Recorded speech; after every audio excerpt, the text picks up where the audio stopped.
All right, so who are you and what is your story? All right, hello. My name is Jimmy Sherwood, and I am the creative director and founder of the Canvas Project. Um, let's see, my story. So I am a ex-college basketball player. Um, I was a basketball player for a very long time. I'm originally from Boston, Massachusetts. Went to high school there.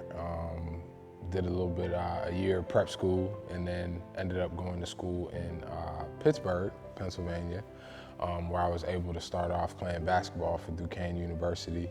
Um, Leading up to going to school at Duquesne, I was able to, I had a really good high school experience. I went to a school where it was pretty diverse, but it was kind of like, almost like a mini college setting.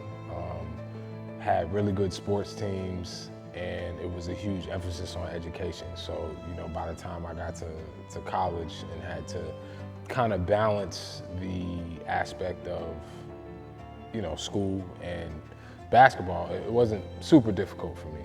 The difficult aspect was more so that the extra time that was involved with basketball.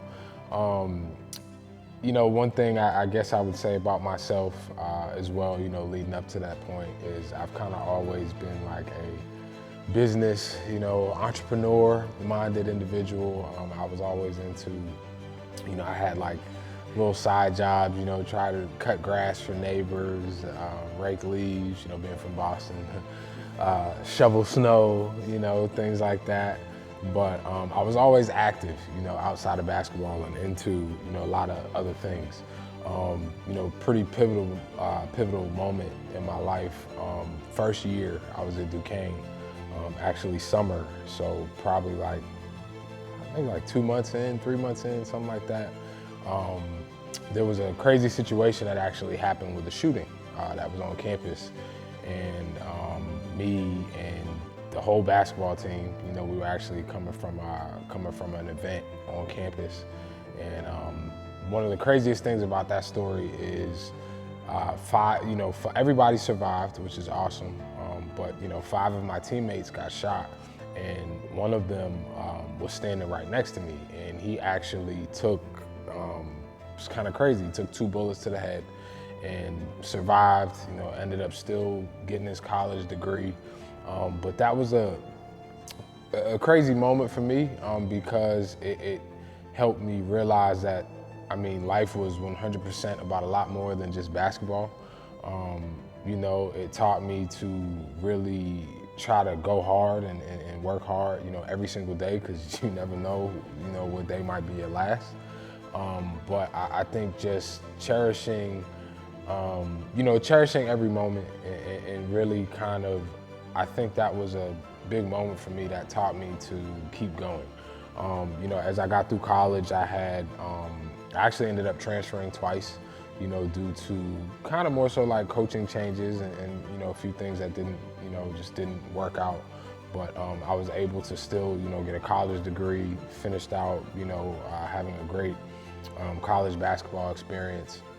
And it kind of, took me into, a career after playing college basketball where I was able to adapt, the discipline that I had taken from being a college athlete and playing basketball for all those years was really helpful when it came to, my first jobs that I had and just being accountable, and really also having that aspect of, going back to continuing to grow and continuing to get better. Fast forward a little bit, I moved to Florida about 7 years ago, and I'd say, one of the things that really got me to the point that I'm at now is there was a particular insurance company that I was working for at the time, and I had just relocated here from Pittsburgh, and I was in a situation where I wasn't hearing from the company that I was working for. And basically, the type of work that I did is, I'd be home for like a week or two, and then they would send me out on the road for like a week or two, and I would do benefit enrollments in different nursing homes. And I learned a lot doing that job because I had to take care of a lot of things on my own. But the scary part about it is I was, it was like I was a private contractor, I was a contractor, for the company. So if they weren't calling me to do work, like I didn't have any work. So it was really weird. It was my full-time job, but at the same time, that was when I first kind of started understanding, how business works, the difference between like a 1099 employee and a W-2 employee. I don't come from a huge business background. So I really started educating myself because I was in a situation where I, ended up being unemployed. And it was for about 8 or 9 months.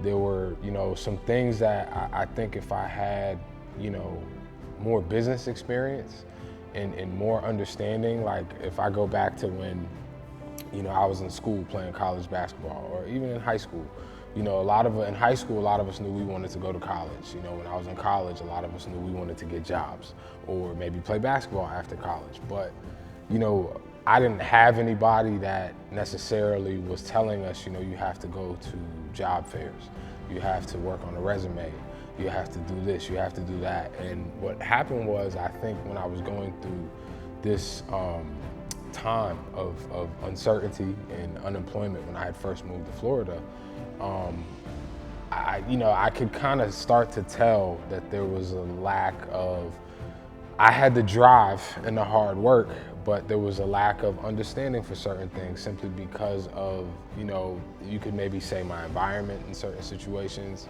Most of the people that I had been around for, most of my life, it was basketball, and basketball was going to get you to school, and then after that, nobody really told me anything. So it was kind of like, I shouldn't say nobody told me anything, because my parents always have done an excellent job of, giving me different ideas and telling me that, when you are a hard worker, it can get you, to wherever you want to go.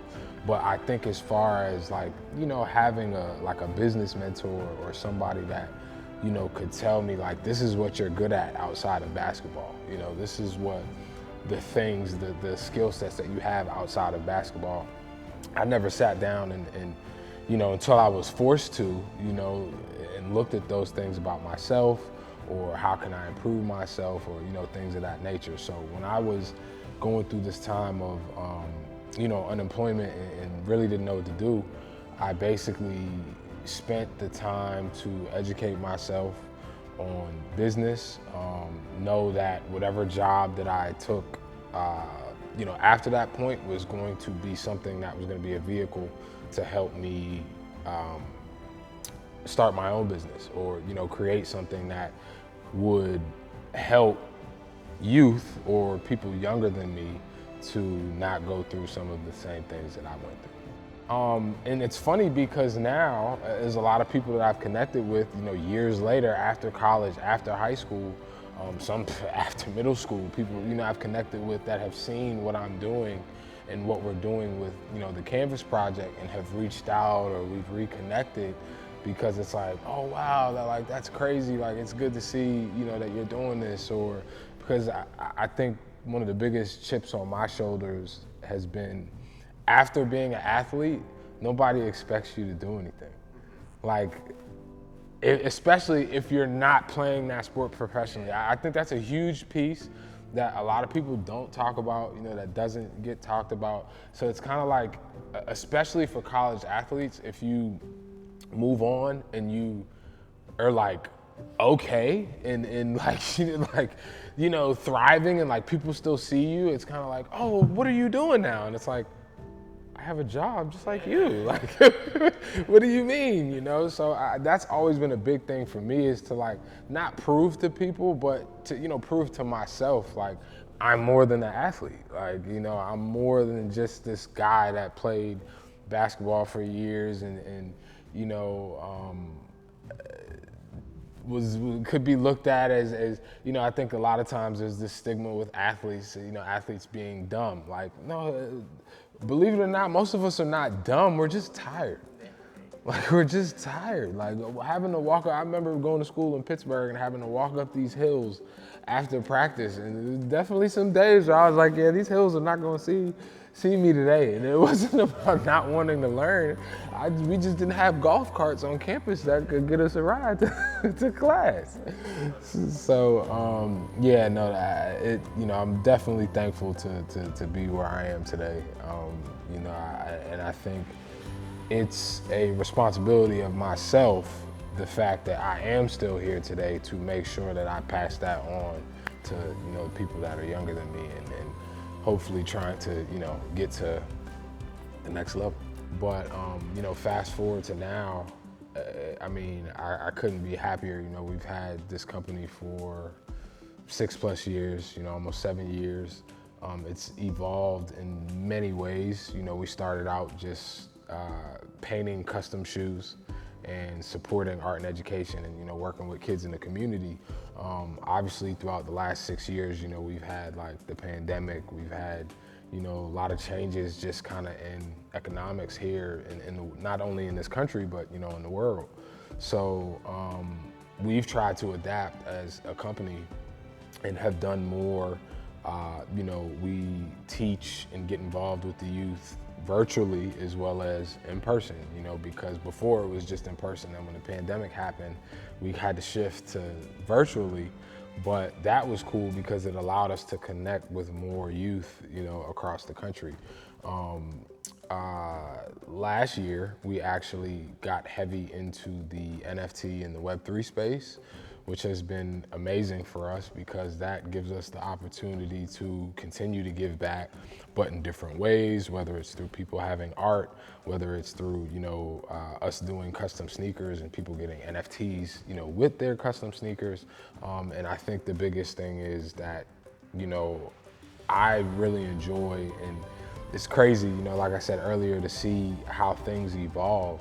Is we're still heavy involved with the education aspect of it. And we've kind of taken this, business entrepreneur side of an art, of teaching kids. And we used to do so much more in regards to like activities and paint and, stuff everywhere, which is still awesome. But now we have the opportunity to kind of mix it up and mix up what we teach, because we're getting a lot more into the tech side.